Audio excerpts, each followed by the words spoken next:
Is it permissible for a Muslim to put his savings in an interest or riba-bearing account or bank for safety purposes if he or she pays the interest that he earns out in charity?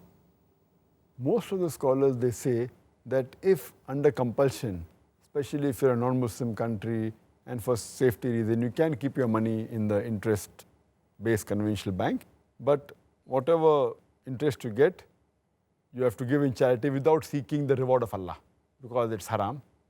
Most of the scholars say that, but I personally, I disagree with them. That's my view. I agree more with the view of Shaykh Utaymi. He says that even this is prohibited, because the Quran does not say do not use interest. If the Quran would have said do not utilize, do not use interest, then the verdict was right. The Quran says don't involve in riba. Don't take, don't give. So if you have to give in charity, first you have to take from the bank. So I disagree with that. If you have to stop the system of riba, you have to totally ban this system. We can't say they'll put for safety and then I'll take the money and give on charity. Indirectly, you're encouraging them. Because the moment you open an account which has got interest, you are signing and giving them permission that you are agreeing with interest, with riba. That itself is a sin. So Allah's curse will be on you. Allah and Rasul will wage a war against you. Because I ask this question and I say to these people who say that you can put in the bank and give in charity, that suppose I deal in drugs, in cocaine, in brown sugar, and suppose I invest $1 million. Every month I make a profit of $1 million, and the complete profit I give in charity to the poor people.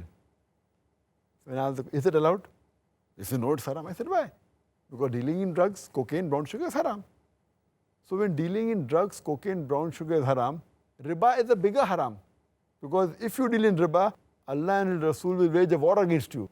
So when you're giving me permission to keep in the bank and deal with riba for a bigger sin, surely you should give me permission for a smaller sin.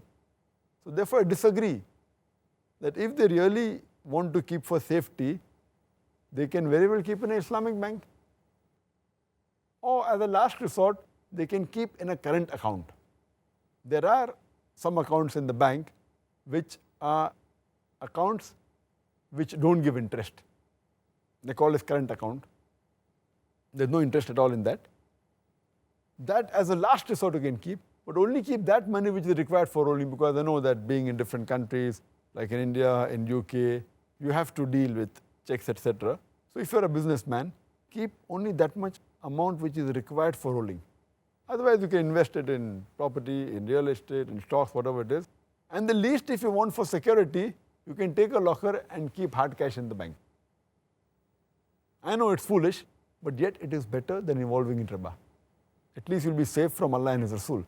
Otherwise they'll wage a war against you. As a last resort, if you really want only security, take a locker which will cost just a few hundred rupees a month or a couple of thousand rupees a year and a few pounds if you go to UK. Take that locker, keep your money hard cash.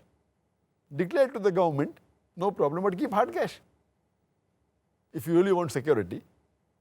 But taking riba and even giving in charity because they're encouraging the system of riba, I consider that to be haram.